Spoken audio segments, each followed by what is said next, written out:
Sur la lune glaciale de KTH-7, l'Institut de survie multidisciplinaire Zaratian se recroquevillait comme un glaçon ostentatoire.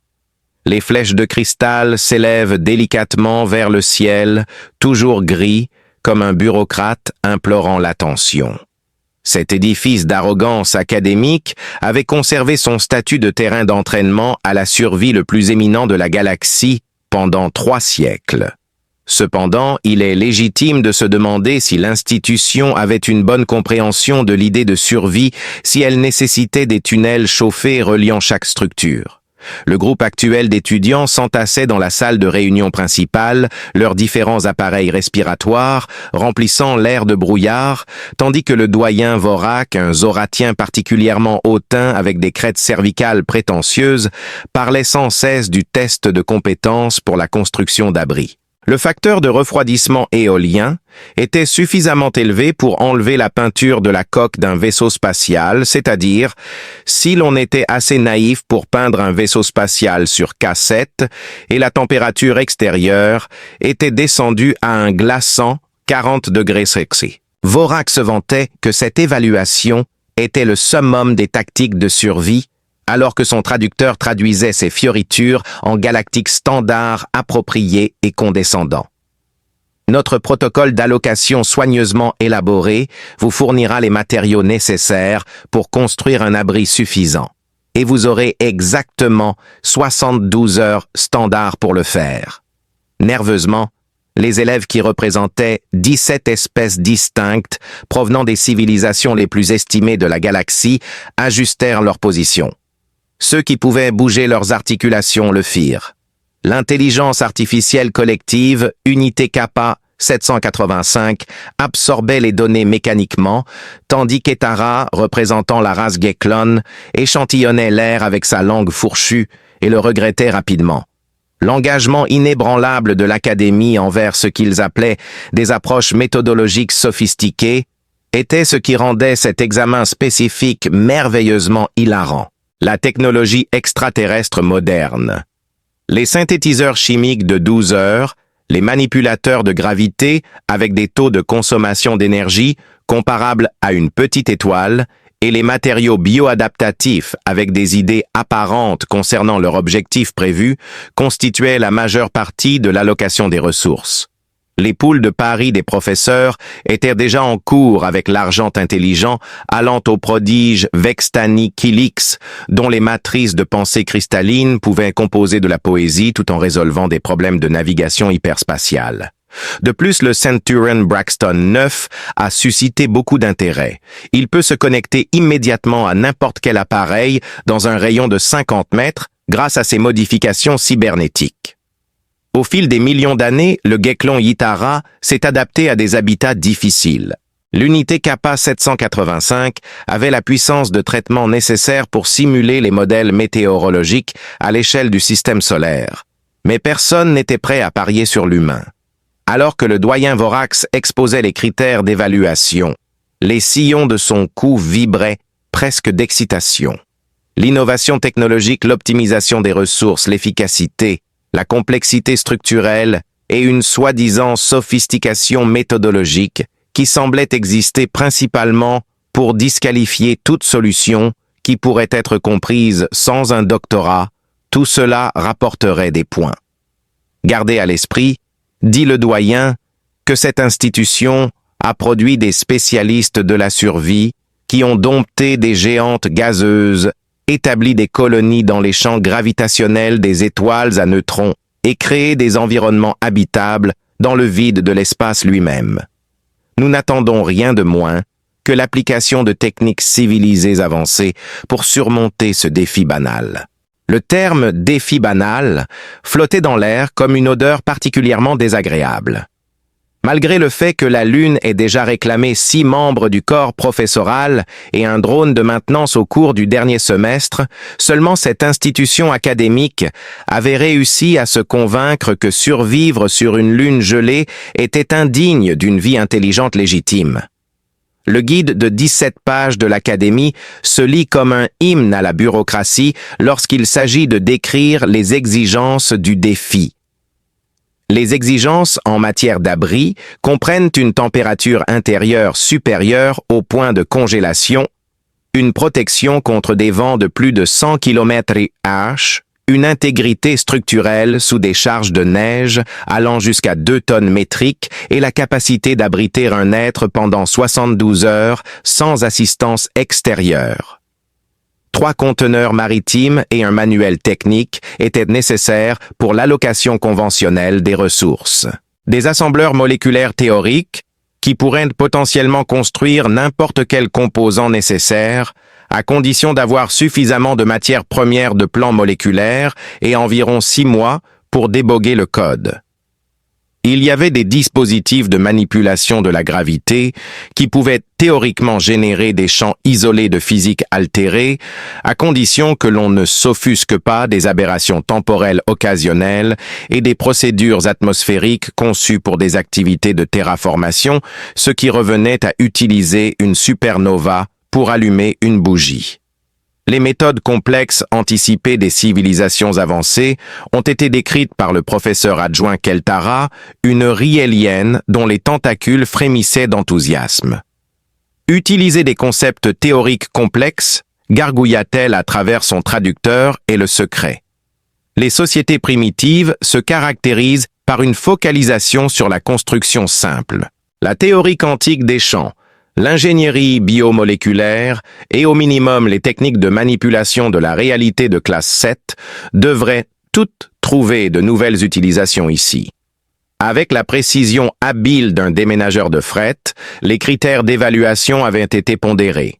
Le score final était basé à 40% sur la complexité technologique, 30% pour l'innovation et l'utilisation imaginative de concepts avancés. 20% du terrain est intégré esthétiquement, avec un air plus typiquement réservé à la vérification du fonctionnement de ces systèmes de survie. La question de savoir si l'abri fonctionnait réellement semblait mériter environ 10% de la catégorie de fonctionnalité de base. Spéculant sur quelle espèce causerait le désastre le plus dramatique, les membres du corps professoral se promenaient autour des zones de préparation des étudiants. Bien qu'il y ait un enthousiasme croissant pour une piscine honorant la compréhension la plus imaginative de la solidité structurelle, l'argent intelligent restait sur le triomphe des grandes civilisations. Avec sa forme cristalline scintillante, alors que les matrices de pensée interne traitaient 17 techniques alternatives de gestion de la chaleur Quilix, avaient déjà commencé à calculer les fréquences de résonance moléculaire. En même temps, Braxton 9 communiquait avec 3 plateformes technologiques distinctes. Les spécifications techniques pour des équipements qui n'avaient pas encore été construits étaient téléchargées, tandis que ces implants cybernétiques brillaient. Etara a échantillonné plusieurs parties de l'environnement. La capacité d'accéder à sa mémoire génétique qui contient des stratégies de survie affinées au cours de millions d'années de sélection naturelle. Il y avait un élément de chaos délicieux introduit par la contrainte de temps. 72 heures semblait être beaucoup de temps jusqu'à ce que l'on pense à la complexité de la technologie. Avant de pouvoir fabriquer quelque chose de plus compliqué qu'un presse-papier, la majorité des assembleurs moléculaires nécessitait 8 heures de calibration. Synchroniser les manipulateurs de gravité avec la topologie locale de l'espace-temps nécessitait généralement un groupe de physiciens théoriques et 3 jours de travail. Avec l'air satisfait d'un universitaire qui n'avait jamais ressenti le froid au-delà d'un niveau théorique, le doyen Vorax examinait les préparatifs. Des puits géothermiques qui s'étendaient jusqu'au noyau en fusion de la Lune permettaient au système de chauffage de l'Académie de maintenir la température précisément contrôlée. L'idée que la direction de l'institution puisse avoir besoin de faire quelque chose de moins avancé que de modifier les contrôles environnementaux pour survivre ne leur avait jamais traversé l'esprit. Les véritables efforts ont commencé avec un niveau de désordre structuré qui ressemblait à des désastres militaires précisément chorégraphiés. Avec la renommée de son espèce pour sa prouesse technique à l'esprit Quilix, ne perdit pas de temps à construire ce que ses calculs disaient être une matrice de chauffage moléculaire utilisant l'amplification par résonance cristalline. Cela nécessitait d'intégrer 17 pièces de machinerie distinctes dans une disposition qui semblait avoir été conçue par un artiste avec un manque sévère de connaissances des concepts de l'art d'installation et du modernisme. La résonance moléculaire a été atteinte en utilisant la matrice de chauffage moléculaire de Quilix 18 heures après le début de l'étude.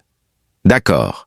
Sa résonance passionnée a déclenché une réaction de fusion localisée qui a vaporisé environ 3 mètres cubes de permafrost et laissé un cratère qui scintillait de joie dans le crépuscule éternel. Grâce à la résistance inhérente de son espèce aux radiations, Quilix lui-même a survécu, mais il a passé les 6 heures suivantes à repenser sa stratégie et à soigner ce qui pourrait être décrit comme une fierté blessée. Pendant ce temps, Braxton 9 avait interagi avec toutes les technologies accessibles et avait opté pour la meilleure ligne de conduite, construire un dôme thermique qui défie la gravité en utilisant des techniques de stabilisation de l'antimatière contrôlée. Il pouvait manipuler 6 systèmes à la fois grâce à ses modifications cybernétiques jonglant avec la physique théorique et l'ingénierie pratique dans une danse complexe qui aurait été remarquable si elle n'avait pas commencé à enfreindre un tas de règles de la réalité dès le départ. En produisant un champ d'antimatière de la taille d'une bille, les méthodes de stabilisation de l'antimatière étaient pleinement efficaces. Malheureusement, personne n'avait pensé aux interactions potentielles entre ce champ et son environnement matériel. Le mini-trou noir qui en résulta dévora les matériaux de l'abri de Braxton 9, 3 rochers à proximité et un drone de maintenance qui passait par là. Puis il disparut dans un nuage de rayonnement de Hawking qui illumina toute la zone d'essai comme une aurore exubérante. Là où se trouvaient ces matériaux de protection, Braxton 9 contemplait le cratère parfaitement rond. Alors qu'ils analysaient la différence entre la perfection théorique et la réalité pratique, ces implants cybernétiques clignotaient. Ces matrices de calcul ont recommencé, proposant des solutions plus compliquées qui semblaient prendre le dernier échec comme preuve que la méthode n'était pas assez sophistiquée. Yara cherchait à construire un abri biologique adaptatif avec l'aide des systèmes de modification biologique de l'Académie, en s'appuyant sur les connaissances de l'évolution accumulée au fil des millions d'années. Une simple lune gelée n'aurait pas dû poser beaucoup de problèmes à sa race qui avait survécu aux ères glaciaires, aux éruptions solaires et à 3 événements distincts d'extinction massive. En réponse à ces instructions génétiques, les matériaux biodaptatifs ont avidement poussé et se sont façonnés selon ces exigences exactes. Le problème a commencé lorsque le bioabri a déterminé qu'Itara semblait être une fantastique source de nutriments. Être lentement consommé par son propre abri n'était pas quelque chose pour lequel ses adaptations évolutives l'avaient préparé. Après 12 heures de bataille progressivement tendue avec sa création, elle a finalement abandonné et a appelé les services médicaux de l'Académie pour une extraction d'urgence. Avec une précision méthodique, l'unité Kappa 785 s'attaqua au problème.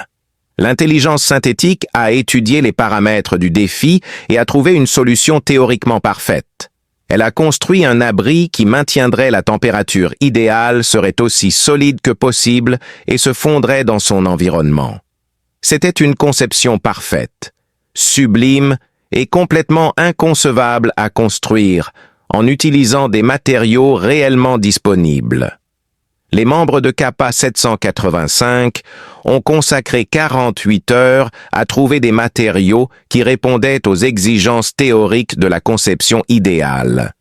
L'intelligence synthétique s'est mise à redessiner la réalité pour répondre aux besoins de l'abri après avoir appris que les matériaux nécessaires n'existeraient pas dans le cadre de la réalité existante. Cette entreprise qui impliquerait la collaboration de 3 êtres tout-puissants et qui devait prendre seulement quelques milliards d'années. Des échecs similaires ont été réalisés par les autres espèces. Créativité. Le délégué altarien a essayé d'utiliser des fréquences de résonance harmonique pour faire apparaître son abri, mais tout ce qu'il a réussi à faire, c'est attirer tous les prédateurs dans un rayon de 100 km. L'excellente tentative du représentant de Proxima de concevoir un abri à partir de mathématiques pures fut interrompue lorsqu'il fut souligné que les créations mathématiques offrent une protection limitée contre les intempéries réelles. Alors que le doyen Dvorak et le reste du corps professoral observaient un sentiment de malaise croissant, se répandait parmi la communauté académique, car ils commençaient à soupçonner que leur examen méticuleusement construit pourrait être défectueux. La difficulté n'était pas le problème. Ce qui me déconcertait, c'était comment les sociétés les plus technologiquement avancées du cosmos ne semblaient ne pas pouvoir résoudre ce qui paraissait être un jeu d'enfant. Les poules de paris avaient évolué des simples paris sur la victoire des fêtes à des marchés dérivés complexes qui spéculaient sur les détails de l'effondrement inévitable de chaque espèce. Le vrai succès n'était plus un pari.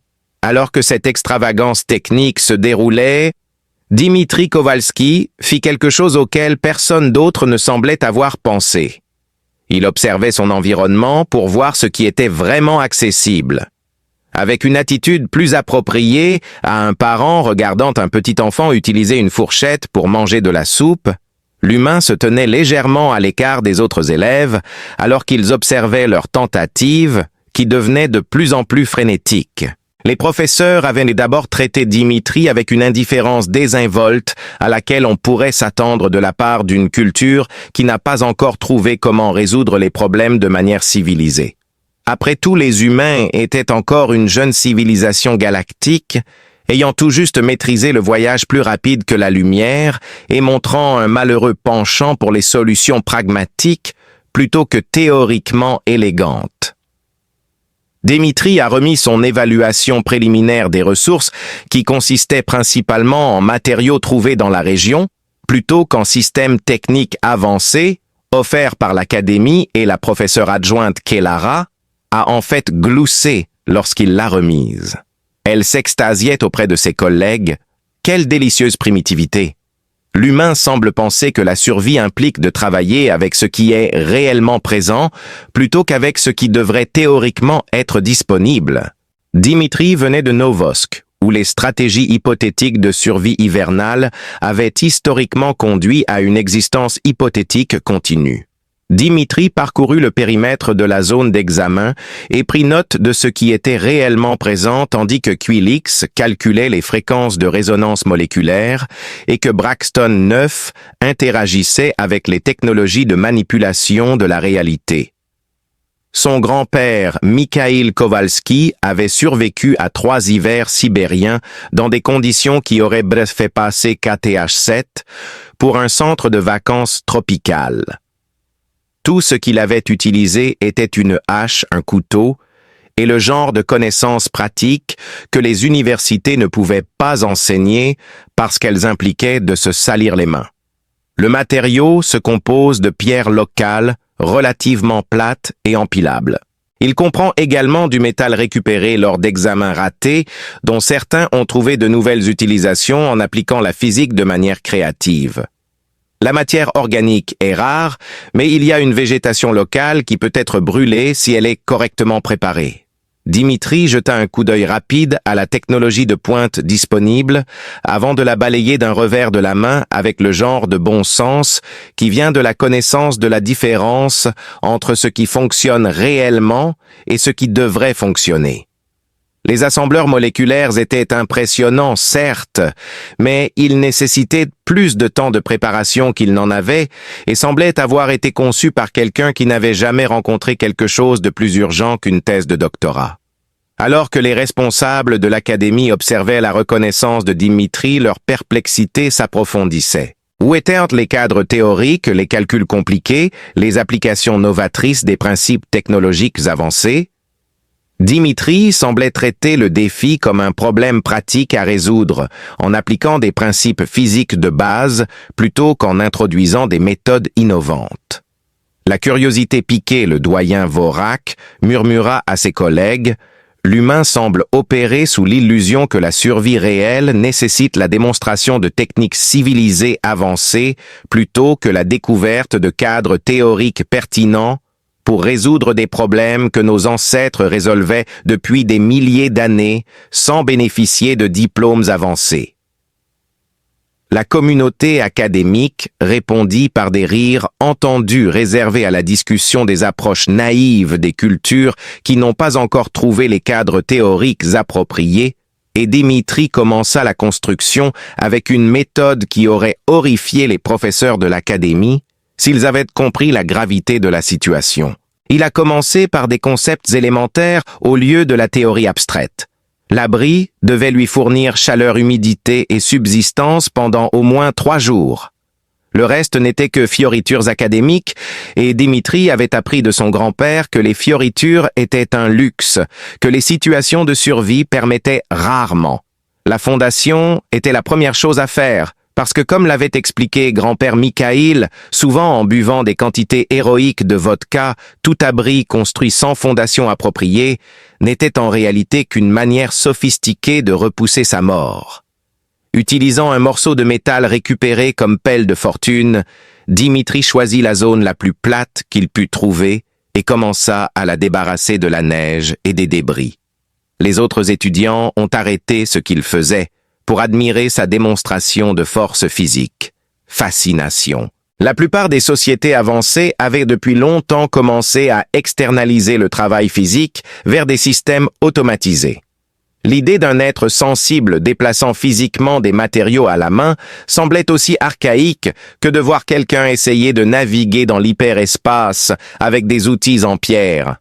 L'humain semble construire des choses, observa Quillix à Braxton 9, son traducteur luttant avec le concept, alors que sa forme cristalline, encore en convalescence après l'incident de résonance moléculaire, traitait l'approche de l'humain à travers ses matrices de pensée et arrivait à des conclusions que les cadres cognitifs avancés de son espèce ne pouvaient pas tout à fait assimiler.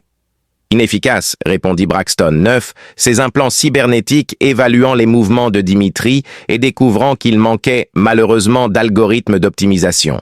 Comparé au système d'assemblage automatisé correct, les protocoles de construction manuelle sont environ 3000% inefficaces.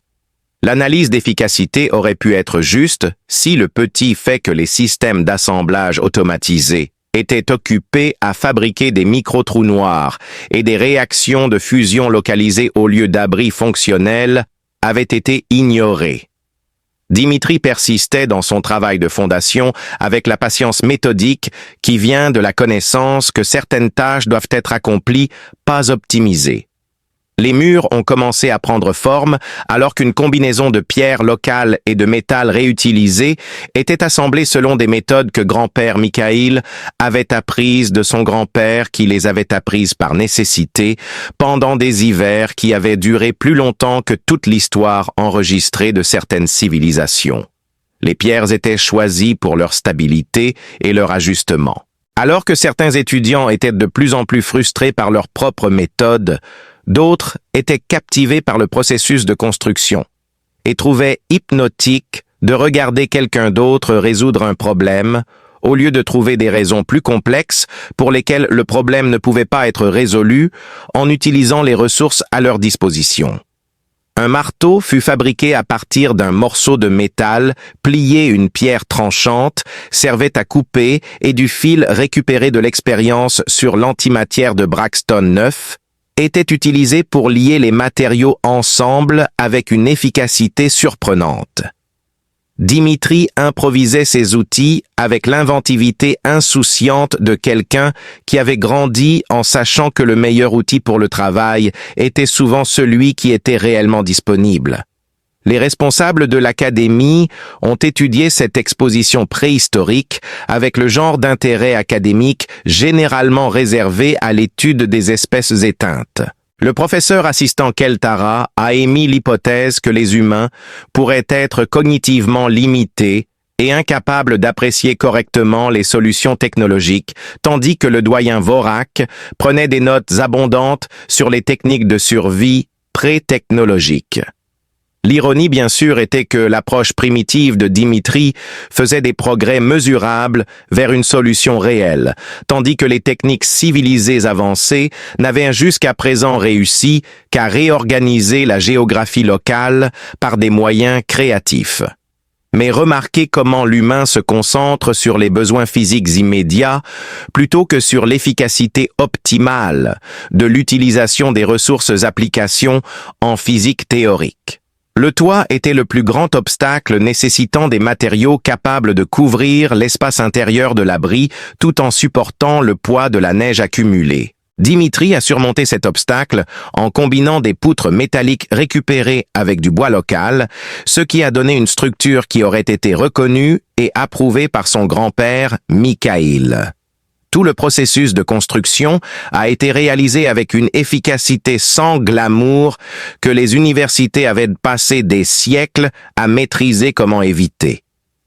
Il a utilisé tout ce qu'il a pu trouver comme matériaux organiques pour l'isolation et il l'a renforcé avec des composants récupérés sur les tentatives ratées des autres étudiants. À la fin du premier jour, alors que ses camarades de classe étaient encore en train de peaufiner leur système de manipulation de la réalité et de déboguer leurs assembleurs moléculaires, Dimitri avait terminé un abri qui non seulement passait tous les tests, mais était également chaud sec et fonctionnel. Ce n'était ni élégant, ni sophistiqué, ni théoriquement idéal, mais c'était en avance sur le jeu. Quilix passa la soirée bien au chaud à l'intérieur de sa construction, écoutant le vent hurler à l'extérieur et regardant à travers une petite fenêtre qu'il avait faite avec des matériaux de récupération transparents. La vue était instructive. Ses camarades de classe travaillaient sur un nouveau système de chauffage avec une approche plus conservatrice qui ne libérait que de temps en temps des radiations visibles. Braxton 9 avait jugé sa stratégie d'antimatière très simpliste et se concentrait désormais sur un projet impliquant des singularités contrôlées. Pendant ce temps, Etara semblait être en pleine discussion de paix avec un nouveau bio-abri, un qui montrait une certaine réticence à la dévorer. Alors que la pression temporelle de l'examen croisait la réalité de plus en plus évidente que la plupart des civilisations les plus avancées de la galaxie ne pouvaient pas construire d'abris fonctionnels en utilisant leur propre technologie, la percée de l'unité Kappa 785 dans la refonte de la réalité restait attendue par l'univers. Le deuxième jour, les températures ont chuté et les niveaux de panique ont augmenté.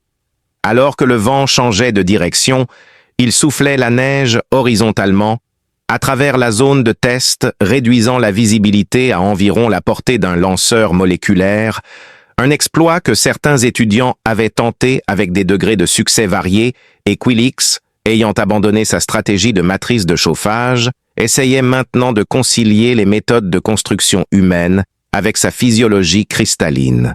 Les matériaux semblent mal fonctionner, nota Quill, à quiconque se trouvait à portée de son traducteur, parce que les capacités naturelles de mon espèce en matière de manipulation moléculaire semblent se retourner contre moi lorsque je travaille avec des matériaux qui refusent de se réorganiser selon des schémas de pensée cristallins.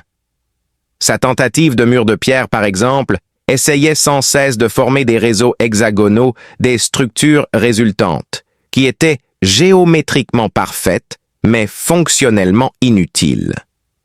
Les matériaux qui consistaient principalement en des roches, qui avaient été des roches pendant plusieurs millions d'années, et qui prévoyaient de rester des roches pendant plusieurs millions d'années encore, continuaient leur manque d'intérêt traditionnel pour les instructions théoriques et ne parvenaient donc pas à atteindre un alignement moléculaire approprié.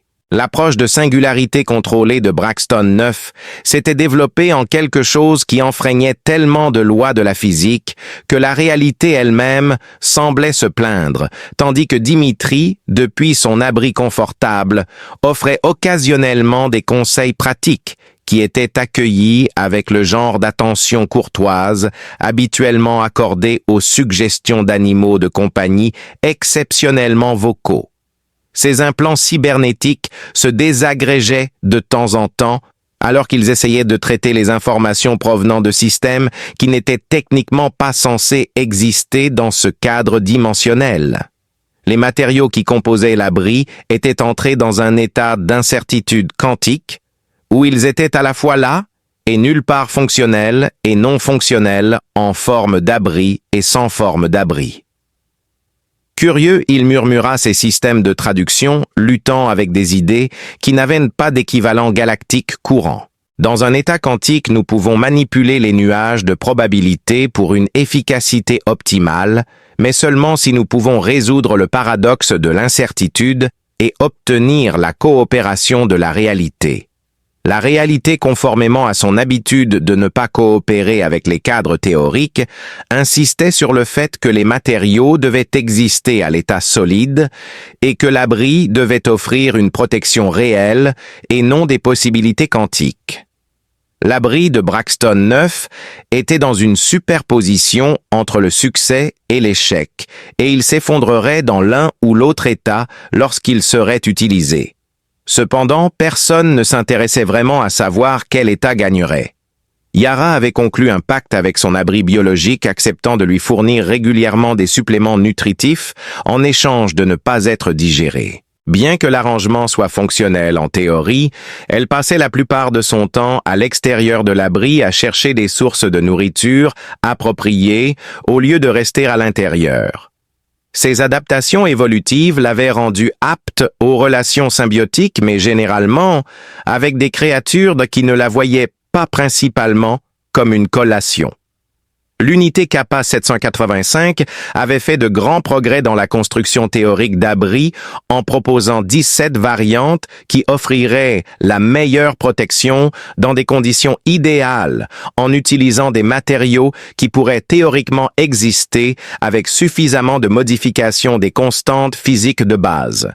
L'intelligence artificielle avait formellement demandé royaume pour les modifications requises et attendait maintenant le feu vert de tous les organismes bureaucratiques qui supervisaient l'application des lois cosmiques. Les responsables de l'Académie se sont réunis dans leur poste d'observation chauffé, déplorant la désintégration de leur examen méticuleusement planifié, avec l'horreur académique habituellement associée à la découverte que les données de recherche ont été contaminées par la réalité. La pensée que leur organisation estimée pourrait devoir reconnaître que même les civilisations galactiques les plus technologiquement sophistiquées n'était pas capable d'accomplir ce qui aurait dû être un problème fondamental de survie, fit frissonner le doyen Vorak, indiquant un niveau d'anxiété qui commençait à ressembler à une véritable inquiétude. Alors que les membres du corps professoral cherchaient à se protéger du résultat hautement probable que personne ne réussirait les paris, s'était transformé en schéma d'assurance complexe. Des paris secondaires ont également été ouverts sur la question de savoir si le test devrait être annulé en raison de la mort d'un étudiant ou si la réputation de l'Académie pourrait résister à la divulgation publique que leur programme de formation à la survie n'enseignait pas la survie. Pendant la journée, Dimitri avait amélioré son abri déjà fonctionnel en construisant un petit système de cheminée à partir de matériaux récupérés, ce qui améliorait la circulation de l'air et l'efficacité thermique. Il avait également installé un système simple de collecte d'eau pour recueillir de l'eau potable à partir de la fonte des neiges. Et il avait organisé et rendu facilement accessibles ses provisions restantes en créant des zones de stockage. Alors que les meilleurs cerveaux de la galaxie s'acharnaient sur la tâche apparemment insurmontable de rester au chaud et au sec, l'abri assurait sa survie et son confort. Le contraste frappant entre les deux devenait de plus en plus difficile à ignorer alors que l'humain utilisant ce que l'Académie considérait comme une méthodologie primitive résolvait le problème en moins de 24 heures. Le désespoir s'était installé parmi les étudiants restants, qui étaient encore conscients et n'avaient pas été évacués pour des raisons médicales le dernier jour, alors que les représentants des civilisations avancées, équipés de technologies capables de remodeler la réalité elle-même, entamaient leur 3e jour sans produire quoi que ce soit qui puisse raisonnablement être classé comme abri fonctionnel. Kilix fit un dernier effort pour imiter la méthode de Dimitri, renonçant à la dépendance conventionnelle de son espèce, aux matrices de pensée cristallines, en faveur de ce qu'il appelait des protocoles de manipulation manuelle des matériaux, alors que la température baissait de 5 degrés supplémentaires et que le vent ne montrait aucun signe de réaliser que cela était censé être un exercice académique, plutôt qu'une véritable situation de survie. Il observa tandis qu'il se dégageait des décombres que la méthodologie humaine semblait manquer de fondements théoriques appropriés. Le succès semblait provenir de l'adaptation empirique plutôt que de la précision mathématique. La tentative aurait pu réussir s'il ne l'avait pas optimisée en utilisant des calculs de résonance moléculaire, mais au lieu de cela, elle a abouti à un mur de pierre qui a atteint un alignement géométrique parfait tout en s'effondrant sous son propre poids précisément calculé. Son expression était déconcertée comme s'il avait découvert une erreur fondamentale dans le fonctionnement de l'univers. L'idée que les résultats pratiques ne nécessitent pas d'explication théorique semblait remettre en question des hypothèses fondamentales sur la nature de la résolution intelligente de problèmes. Maintenant que Braxton 9 avait abandonné les singularités contrôlées, il essayait de construire un abri avec des matériaux conventionnels.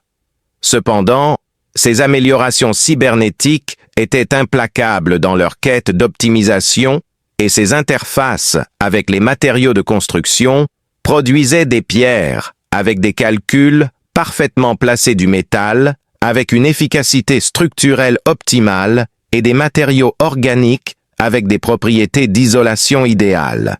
Malgré leur perfection théorique, les composants de l'abri étaient pratiquement inutiles, ayant été optimisés au-delà ces implants cybernétiques, brillaient alors qu'ils traitaient des montagnes de données concernant des matériaux qui défient obstinément leurs spécifications optimisées et fonctionnent comme de véritables matériaux de construction. Les protocoles d'efficacité montrent la meilleure configuration, dit-il, à personne en particulier. Les matériaux semblent rencontrer des erreurs de mise en œuvre.